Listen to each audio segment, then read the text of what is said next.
এ জেল্লো খাইয়া দে জেল্লো রাক্ষস দেখলাম, তো ভালোই লাগলো।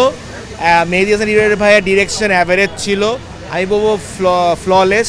ক্রিঞ্জি ছিল, হ্যাঁ কিছু কিছু যে সিনস যেগুলো ছিল একটু অ্যাবিউসিভ দেখাইছে, একটু ভলগারিটি বেশি দেখাইছে, but action wise gritty gripping ছিল।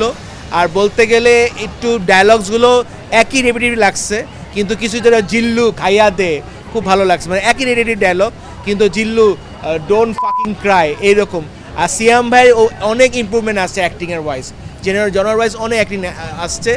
আর এটা ঠিক কথা যে মেহেদী হাসান হৃদয়কে আমি অনেক থ্যাঙ্কস জানাতে চাই যে উনি একটা ভালো একটা ওয়াচেবল ছবি দিচ্ছে ঈদে দেখার মতন। বলতে আমি বলি ওয়ান অফ দ্য বেস্ট ছবি, ঈদে Bangla best high octane best ছবি দেন প্রিন্সের থেকে বলতে গেলে। এক্সট্রিম মশার কয়েল প্ল্যান্ট ফাইবার দিয়ে তৈরি, তাই সহজে ভাঙে না, সুগন্ধিযুক্ত ও নিরবিচ্ছিন্নভাবে জ্বলে। ডেঙ্গু চিকুনগুনিয়া বাহি সহ যে কোনো মশার বিরুদ্ধে দেয় এক্সট্রিম সুরক্ষা। তো আমি মনে করি কি কপি হোক যাই হোক, কিন্তু উনি একটা ভালো একটা ছবি বানায় দিচ্ছে।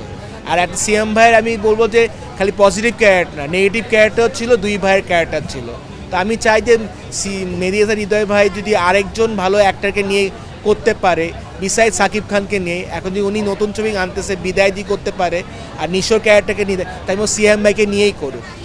কারণ বর্তমানে আমি যদি বলি আমার মতে নিশো আর সিএম ভাইরাই ইন্ডাস্ট্রির পরে আগায় দিতে পারবে বলতে গেলে। কারণ সাকিব ভাই এখন বলতে গেলে ভেবেচিন্তে একটা স্ক্রিপ্ট অনুযায়ী ছবি করা উচিত বলতে গেলে।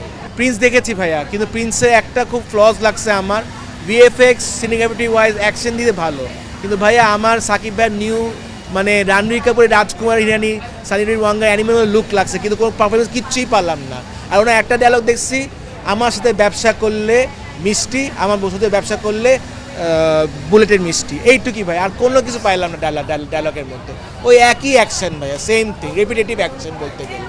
তো মানুষ তো রেপিটেটিভ অ্যাকশন চায় না, মানুষ এরা জনার চেঞ্জ চায়। বায়োপিক ধরনের ছবি করা হচ্ছে, বায়োপিক মানে এই যে দম দেখলাম বায়োপিক ছবি, একটা লোক 2005 সালে গেছিলো যে মণ্ডলকে নিয়ে, শরীফ আহমেদ চৌধুরীকে নিয়ে, দেখালো যে উনি তো 2005 সালে ছিল, পরে কেমন কষ্ট করে আফগানিস্তান থেকে বের হয়ে আসলো ওই বাংলাদেশের এনজিও হেল্প নিয়ে। আমরা চাই কি ভাইয়া আশেপাশে যদি ঘটনাগুলো ঘটে আমাদের দেশে বা বাইরের দেশে, এই ধরনের ছবি বানানো উচিত। এ জেল্লো খাইয়া দে।